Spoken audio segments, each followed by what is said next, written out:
So we need to talk about this Vikings game because we got flexed out of a night game slot because of, well, I thought it was Jake Browning, obviously being in and not Joe Burrow.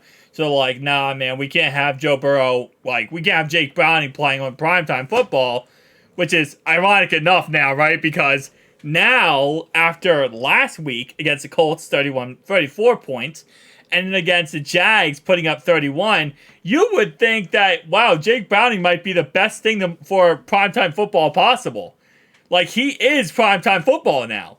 Like, the best views you probably ever got in NFL from primetime numbers had to be Jake Browning. Because that guy put up career sets back-to-back weeks. But no, I think the reason why they took us out of primetime is because of the Vikings. Man, the Vikings, what happened? Josh Dobbs got benched in this game. By the way, they won 3-0. It was 0-0 with 3 minutes to go in the game. Within the final 2 minutes, they scored a game-winning field goal. They lose to the Bears 12-10. They lose to the Broncos 21-20. Now, I want to go into this game, right? And they had Justin Jefferson, by the way. They had Jay Jettis. They had TJ Hawkinson. They had their team. Obviously, they don't have Kirko anymore, and that's a huge loss for them, but they have their team. And this Raiders squad, 171 yards. It's not like this Raiders squad was putting up crazy numbers in any way possible. But this is, and I can't stress this enough, this is a trap game. And we cannot underestimate this team in any humanly way possible. I made a joke last night in my community tab. I said, like, we should put Zach Taylor in the game because obviously, he played quarterback in college. But that was obviously a joke. We cannot underestimate this Minnesota Vikings squad. We have to go into this game treating them as if they were the Kansas City Chiefs. Treating them as if they were the Buffalo Bills after they just won last night. The Philadelphia Eagles, the 49ers. I cannot stress this now. I know we won back-to-back games. And we're the top of the world right now. We're on the top of the top. Right now, we are sitting at the kings of the table, right? We right now are not in the playoffs because the Bills won, sadly. But we are almost in the playoffs. Right now, we are right outside, first team outside of the playoff hunt because the Bills won last night. But we have to look at these games. Whether it is the Vikings game, the Steelers game, the Chiefs game, the Browns game. Every single game moving forward is a Super Bowl. You got to treat every single game like a playoff game. Because one loss and you're out. You're out of there. You're out of there, right? You're out. So we have to treat every game moving forward like it's the most important game possible. Especially the Chiefs game. But again, as long as we take care of these next two opponents, which it is very, very plausible we're able to destroy the Vikings. But we can only destroy the Vikings if our mindset is that this is not an easy opponent. We have to treat them like we treated the Colts. We went into that game knowing that something crazy could happen. We gave up 7 points on defense in that game. We gave up a pick six, obviously on offense, but we gave up 7 points on defense. The Vikings offense is a lot worse, way worse than the Colts offense. We have to make a statement this game. Don't go in cocky. Don't go in arrogant. Don't think that this team is a dumpster fire and is pretty much the pissing pen, I would say. You got to go into this game with the mindset that this is a team we could play in the Super Bowl. Obviously, it's not. But this is a team we could play in the Super Bowl. You have to have that mindset.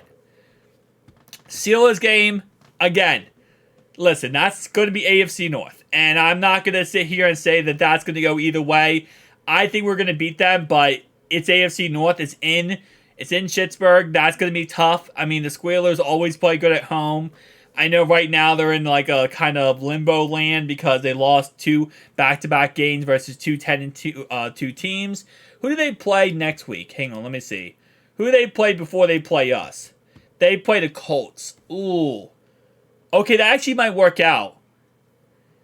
They potentially could beat up on the Colts like we did, and then go into our game feeling like, okay, maybe that, things are going their way. Maybe they're thinking they're going to get going back, and then we go ahead and beat them. Or you could look at the opposite point of view, and they lose those 2 games, and now they're 7-8, and their team starts collapsing, and they start turning on one another, and they start saying, we can't win, we can't win, and we can't win. I mean, look at Najee Harris. He was saying how Mitchell Trubisky, his leadership is okay, at best. Like, it's all right. So maybe that's another perspective. They actually kind of start to self-crumble while we're on the top of our game. They start to crumble. Maybe, see, I would always want the Steelers to lose, but I want them to go into our game with either no hope or too much hope. And that's what I want in our game. But I will say maybe potentially no hope, and that would be good. But again, like I said, they're going to lose to the Seahawks and they're going to lose to the Ravens. So the Steelers are out of it, right? So at this point, all the Steelers are trying to do when we play them is they're trying to play upset to us, right? The Browns and the Steelers right now are going to try to play upset to us. The Browns actually still technically in the playoff race. They still have a chance to go ahead and make the playoffs easily, actually, because they play the Bears this week, and I think they're going to beat the Bears. And again, they only have to win 2 games to make the playoffs, period. So they're probably going to either beat the Texans, Jets, or Bengals. I know the Jets just beat the Texans today. It's very possible that the Texans lose another game, and that's going to put the Browns pretty much in the playoffs, guaranteed, as long as something doesn't crazy happen against them. So, again, like I said before, we're kind of between a rock and a hard place right now when it comes to the Browns, because we're going to have to play them the last week of the season, okay? They're going to be fighting for a playoff spot the last week of the season. They're going to be fighting us tough. We're fighting them tough. We're playing in Cincinnati. That's already going to be a tough game. And it's just going to be a back and forth typical AFC North football. And it's like the thing that sucks the most here is that, again, we don't have to win every single game moving forward. We don't. We have to at least win here 3 of our 4 games.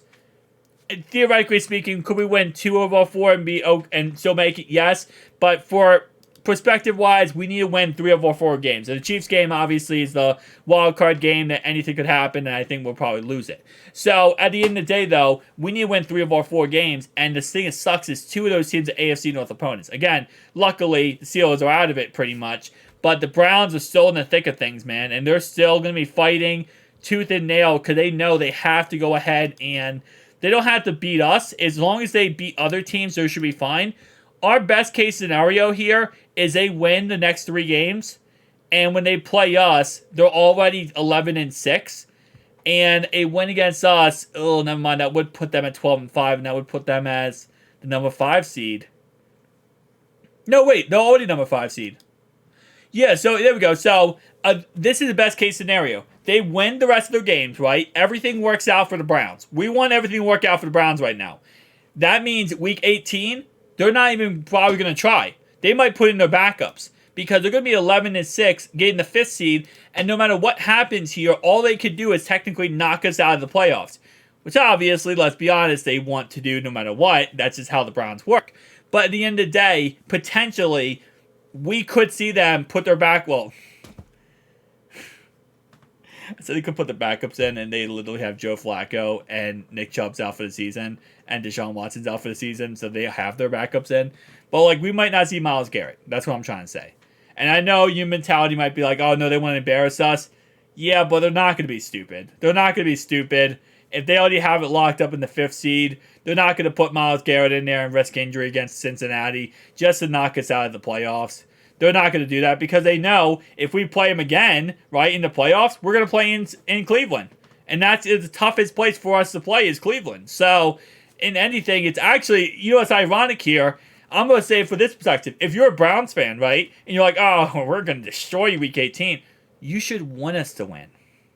If we get to the playoffs, right, and you end up playing us in Cleveland, you beat us in Cleveland. That's how you always beat us in Cleveland. So you should want us because then, let's say we play you in the divisional round playoff game in the end, or let's say we end up playing you, let's say we get 7th seed, right? And we will play you literally in, we won't play wild card. If you're 5th seed, we could play you divisional. And then you beat us in Cleveland in divisional, then you get yourself a guaranteed walk to the championship. You guys should want us to win. You guys should want us in the playoffs. Because if you think you could beat us in Cleveland easily, and it could happen no matter what, then your best case scenario is to put us in that championship. Put us in that game versus you in the playoffs. So we'll have to wait and see how anything turns out. But tell me down below your thoughts, opinions. I'll see you guys next one. Peace out.